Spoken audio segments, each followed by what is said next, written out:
Well, good morning, good afternoon, good evening from wherever you are. Welcome to another episode of Just Us with Khutso and Emily and her crew. with our show, we discuss everyday topics in a way that we hope unites the world.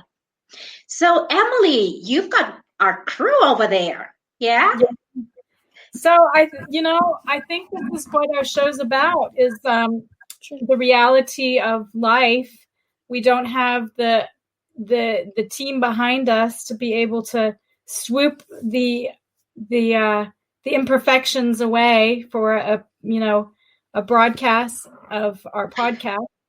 So here we are all together talking about children and with the children.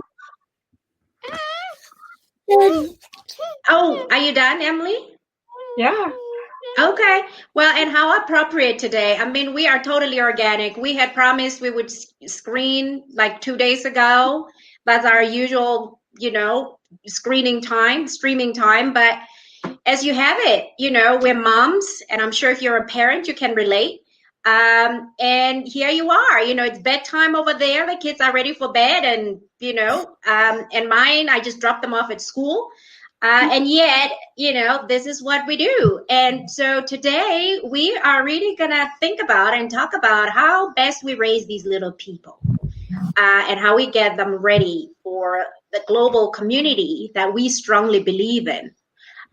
Because in part, remember last week we talked about issues of identity, how that, insofar as it's everybody's fundamental need, can also get very stifling. In terms of global cohesion and equity and such. So, Emily, I have the advantage of not having kids climb all over me. Normally they do. So we'll just have to chat, I got my coffee over here, so, whoever is there. Let's see. Where do we begin? We also, in our show, like to talk about things that few people are daring to raise. Yeah, we'd like to talk about elephants in the room. That's what we promised ourselves, because it's irritating that sometimes we just so politically correct that we're afraid to offend anybody, but we're afraid to say the truth also, at least from our perspective.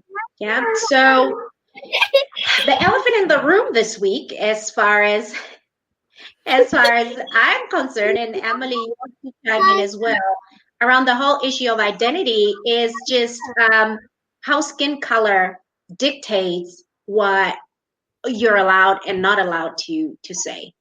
So, for example, as a light-skinned person, right, as a so-called Caucasian person, you're really not allowed to comment much on Black folk issues, are you?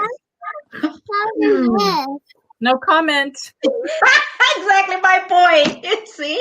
And let me assure you, people of the world, being a brown-skinned woman, I don't view things in a way that conforms to if there is such a stereotypical, perspective. I tend to think like myself, and that gets me in trouble because sometimes I do disagree with the way other brown-skinned people feel. And I think it goes to my point again that, skin is just so arbitrary, right? I mean, not skin, race as a concept is just so arbitrary. We can all agree or disagree, but we don't have to agree or disagree simply because we're a certain skin color. I've been called a coconut or whatever, which means, it's just to challenge you. They say, well, you as a brown skin person, you're not allowed to think, to contradict what other brown skin people think. And I think it's unfortunate because I think we're all human and skin color shouldn't dictate how you think, how you feel about things, right? Anyway, so how do we get our kids to not be stuck with some of what we're dealing with? Because clearly being multicultural, so-called multiracial, they don't fit boxes. We ourselves don't belong to any boxes. We don't fit any boxes. And it's ironic. Emily, I'm doing a lot of talking today. Well, let me share a story, and then I'm going to let you share Kira's story. Okay. Yeah. To demonstrate my point about, how important it is to be able to raise our kids to transcend these boxes, because they already do. I'm raising my kids. They're really multicultural and so-called racial. I despise the term racial. And, they hold a couple of passports, right? So how do you raise them in society that's racially polarized like South Africa? That's where we are. And they seriously are very polarized. Looks like Sabine has something to say about this. Sabine, what do you want to say? Sabine, what do you think about people with different skin colors? What do you think? Do you think they're interesting? Or do you think there's something weird about different skin colors? I have an interesting story about that. Well, why don't you take it away, and then I'll share my story in a minute. Yeah, go ahead, Emily. Okay, come, sweetie. I want to tell a story about you. Do you remember when we were at the hairdresser? No. Yeah, we went to the hairdresser together, and we were getting our hair cut, and we were looking at a magazine. Yeah. Yes, we're here.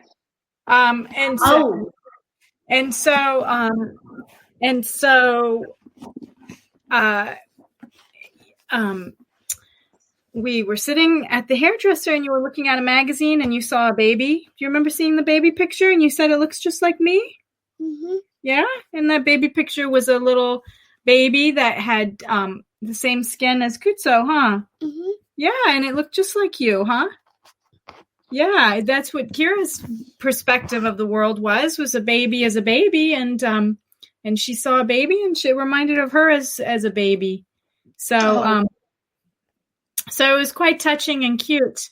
I think earlier I talked about how Kira likes to refer to us as humans, as opposed to however else we might identify ourselves. And I think that's where we're headed with this conversation, is around identity and raising our children so that they have a sense of identity in a diverse world, but not in a way that separates them or makes them feel like they have to be separated.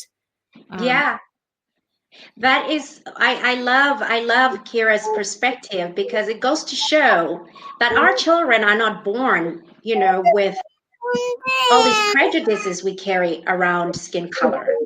I mean, she clearly saw a baby. It was a brown skinned baby, but she could see herself in the baby. She could identify with the baby on the basis of everything, obviously other than skin color, because their skin colors, maybe to her they're even similar. I mean, all of this is a spectrum of melanin, isn't it? So you're a little tan today, and then you're out of the sun, you're a little lighter, and that happens to dark skinned people too. At the end of winter, all dark skinned people, all brown skinned people are a little lighter brown, right? It's just a human thing.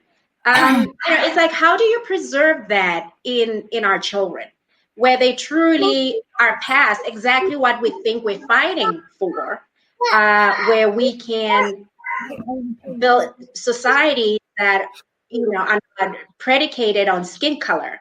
How do you preserve that in a child, so that they grow up really feeling like seeing what we see, seeing humans, and really not skin color? Because let me tell you, from my perspective, or from my experience, I got a couple of stories to share.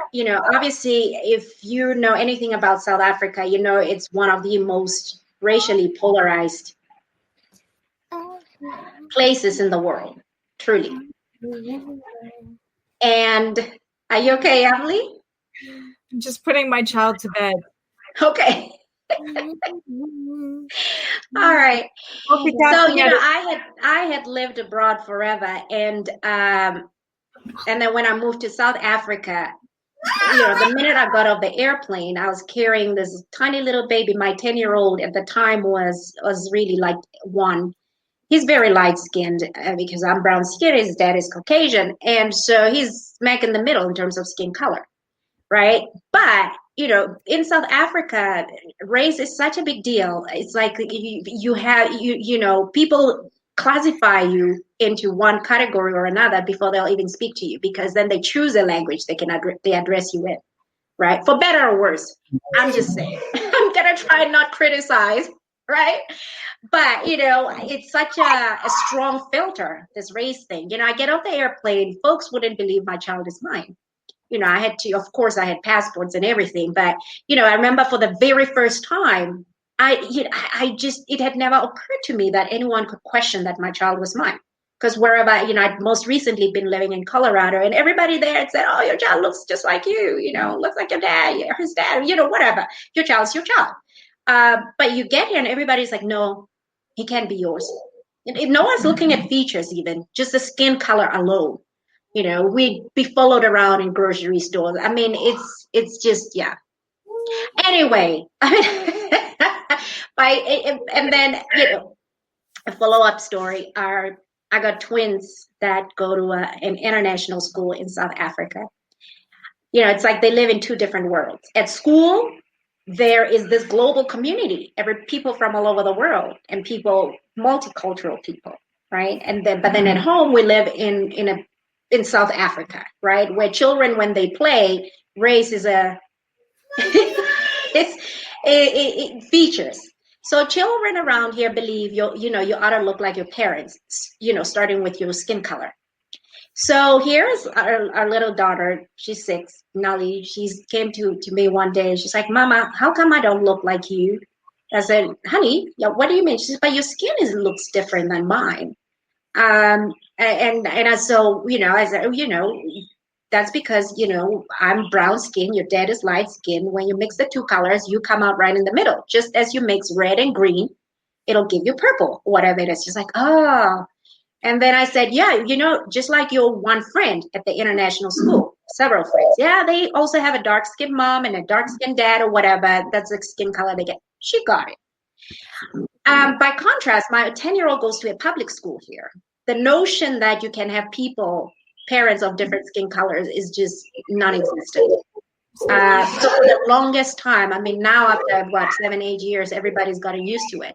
But for the longest time, my child had to account for, why he doesn't look like his mom. Essentially, because even people that look like him have parents that are already, a certain, so-called mixed kids have mixed parents, but he's a first generation so-called mixed kid, right? So that was pretty hard for him. Anyway, I think I'm moaning. I don't like to keep things heavy. I think you're doing go with this, Emily. I think you're doing a fantastic job, Khutso. Trying to have a serious conversation at this circus that is happening. I'm in serious circus. Oh my! I see Sabine's locks are all over the screen.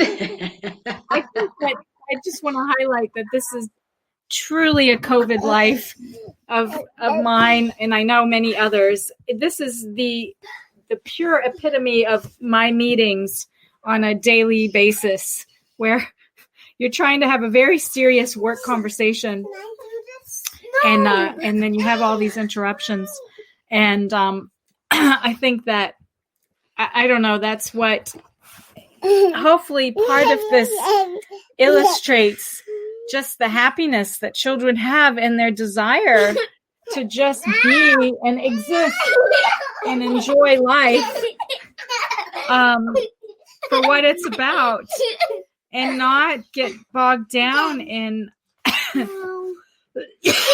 trying to discriminate against each other so that we can enjoy the essence of life. This is probably also an illustration of children that need to go to bed. Way past somebody's bedtime, let me tell you. No, stop, children. Okay. Oh dear. Okay. So maybe I want to finish with one thing. speaking of children and unifying and identity, and we talked about this earlier, Khutso, in an earlier conversation, which tend to go a lot smoother than our actual live podcast. I know. We should just record our own lives and our conversations on the phone when we don't even have our noses powdered up, right? Yeah, I think. But what I wanted to mention was the story that I was telling you about how when I was. I'm just gonna move. Just to finish this off, and it's gonna get dark for a minute, and my children will follow me, but the noise may tone down. So I just wanted to finish with the story of traveling around the world with my baby in particular, but also both children. And I found the most unifying thing that I had ever experienced was becoming a mother. Yeah. And when I traveled as a mother, all of a sudden, all of those discriminations or those identities that are placed upon us based on skin color or based on culture totally disappeared. Because if you show up with a baby in your hands and there's another mother or another father, they all can relate to you because we all go through the same thing. We all have these moments, like right now, where our children are not necessarily being children. And we can all relate to that. And if you're sitting on an airplane for 14 hours with a baby, the amount of empathy that you get and the amount of support is just unbelievable. It would just really touched me. And it really showed how it's really silly how outside of those moments, we tend to just create division. And so I think that's what we're trying to, as far as children, and it's taken us off a slightly different route from a children and their identity and raising a global citizen in a way that gives them the opportunity to appreciate and embrace diversity, but also to feel at home wherever they are, and having multicultural children from two different nationalities, allowing them to embrace both those nationalities and not have to choose. And the world, right? Not just to expose them to the world is something that, at a very young age, they've been able to do. Maybe others don't have that opportunity, but we can take that mindset and still apply it. And so in this conversation of children, I think it is quite appropriate that we have children in the background. I think we've said that only 7 times. So I know, quite distracting. But again, it's our reality. And I think. And you know what? I did want to jump in with what you shared around how unifying motherhood is, because I had the exact same experience. I remember, earlier on when my little guy, my 10-year-old, was a baby, I had a really difficult. Let's just say it wasn't voluntary entirely that I came back to Africa. I was under duress at the time, and I was very stressed about life. And, here I am in this place and everybody's like, anyway. And I remember walking down the streets of Pretoria alone, walking to work after I got a job. And I stumbled every day. I would see this blind woman with her husband and her kid looked like was exactly my son's age. He was like a toddler. And they would sit there as a family and sing. And I would just cry, not because of, feeling the hardships for her. Of course, that was touching that she doesn't have a home. She and her kids don't have a home. But how much I felt like her life was similar to mine, because her priority was to provide for this child of hers. And she was going to do whatever it took, begging in the streets, sing to total strangers so she could raise some money. And she's blind. She and her husband were blind. But the little guy could see, though. He looked like he was sighted. And man, every time they would sit there, right? Right on the cusp of my campus where I used to work. And it would make me cry every time, because just she made me realize just how universal motherhood is. That I think that's why we like, even when you see it in animals, you see a lion and its cub, we all go, oh, you see a monkey and its baby, we all go, oh, because it's that's what being human or being animal is, without prejudice. And that's the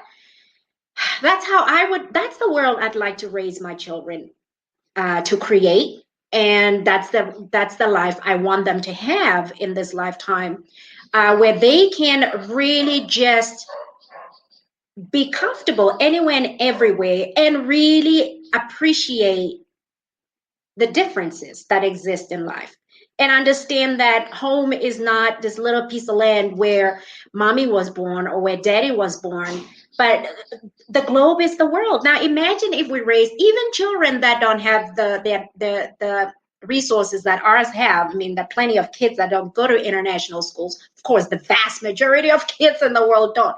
But if we were able to raise all kids with a new paradigm, which totally killed race, skin color is just like Kira does, brown is brown, purple is purple, green is green, but that's the extent of it.